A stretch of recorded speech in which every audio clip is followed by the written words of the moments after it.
And we're back here from the 2015 East Coast NARCh Finals here at the Germain Arena in Estero, Florida. I am Jeremy Ellis, joined now with Nick Gismondi.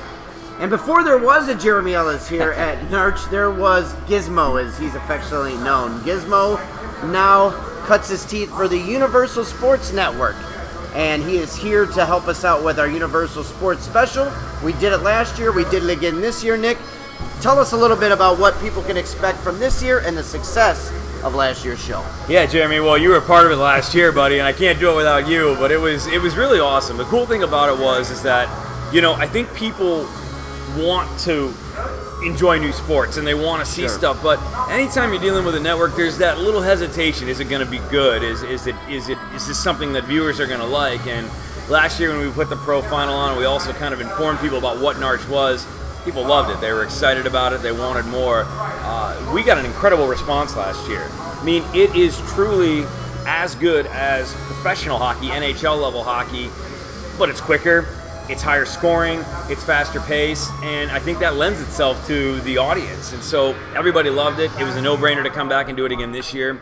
I think when you tune in and watch this year's show, you're going to see something a little bit different. We're obviously going to cover the Pro Championship game, and we've got all the pregame and the postgame elements, but we're also going to mix in a couple other things. We're going to show a lot of the younger ages, kind of how they came up, and really tell the story that NARCh is a breeding ground for pros. A lot of the guys in that Pro Championship game played when they were little kids in NARCh, cut their teeth in NARCh. So to see them kind of come up and tell that story, and also we're going to show some highlights from the NARCh Pro Skills Competition. So I think everybody's in for a pretty good treat, and it will be definitely different than what they saw last year. So let's talk about history just a bit, because you've got quite a bit of it here at NARCh. And speaking of those pros and how they came up as kids, you rekindled some relationships here as well. John McInnes, Johnny Mac, as we all know him, he got a chance to talk to you during the halftime of the pro game, and you saw some guys that you probably haven't seen since they were just little squirts. Yeah, for me, that's one of the coolest parts about coming to NARCh. It was always my favorite part about every year. Before I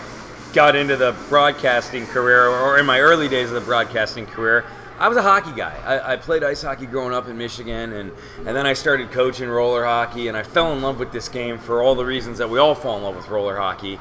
And truthfully, there are no better people than hockey players, no matter what their age. And there's a bond and a family and a camaraderie that exists amongst all of us that is, it's really unspoken. So to be able to come here every year and to see old faces that I knew when I started covering NARCh back in '96 to all the way to now, it's a blast. And John McInnes is a great example of one of them. I didn't even know he was here. The last I had heard of John, he was injured. He had hip surgery. Right. He had been out of the sport for 3 years.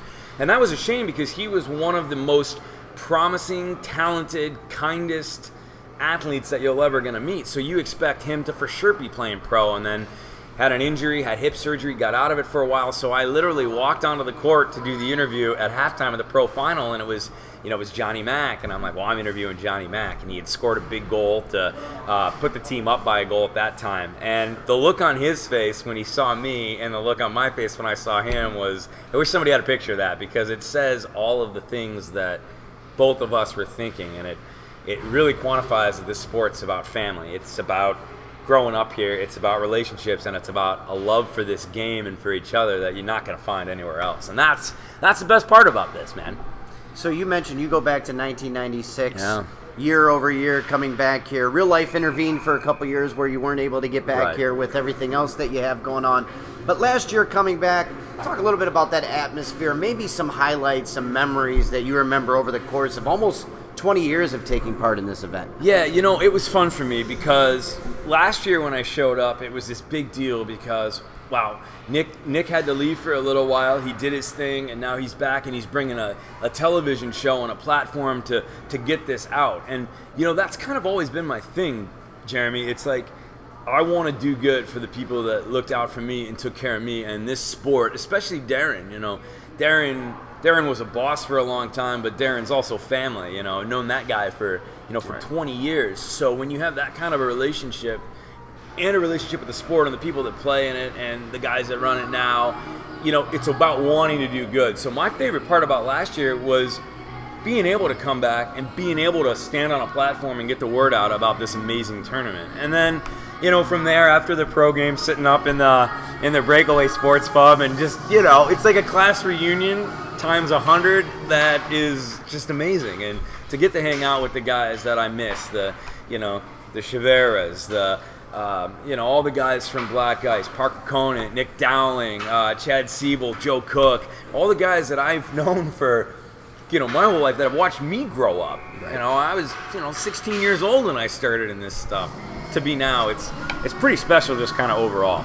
So you've been to quite a few venues here on the NARCh circuit. You live out in Colorado now, spent some time in California. How exciting is it for you to come down to Florida? I know this has got to be right near the top of your favorite places to go. This is hands down the best venue for roller hockey on any level, at any tournament. There is nothing like the atmosphere in Germain Arena. That main arena, the feel, the way it's laid out, the surrounding area. I mean, Fort Myers is definitely the place to be. You can't beat this. I mean, my best roller hockey memories are here in this building, and you get them every time you walk in. And there's a feeling that nothing has changed, a lot has changed, but it always goes back to that same feeling, and I love it. I even got to do.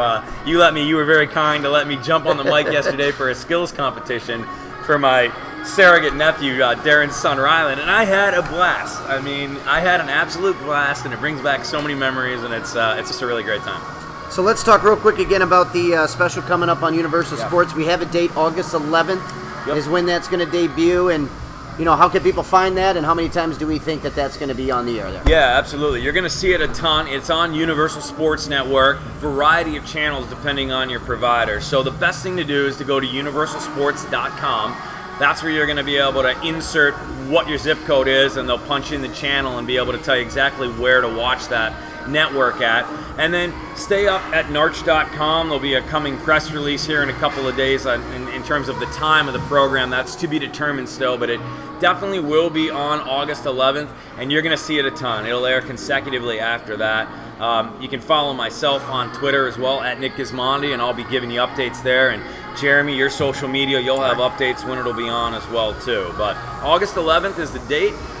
Time is to be determined, but again, check your local listings. Go to universalsports.com. That's where you're going to be able to find the channel in your area. So it's going to be great. I can't wait. I'm looking forward to it.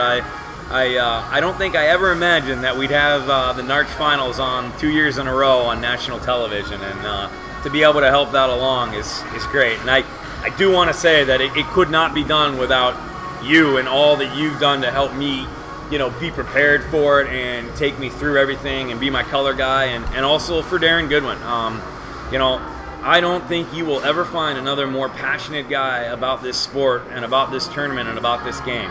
That guy's here from dawn to dusk taking pictures, and he puts every ounce of heart and soul into it, and a lot of his own money into it too. None of this happens without Darren Goodwin.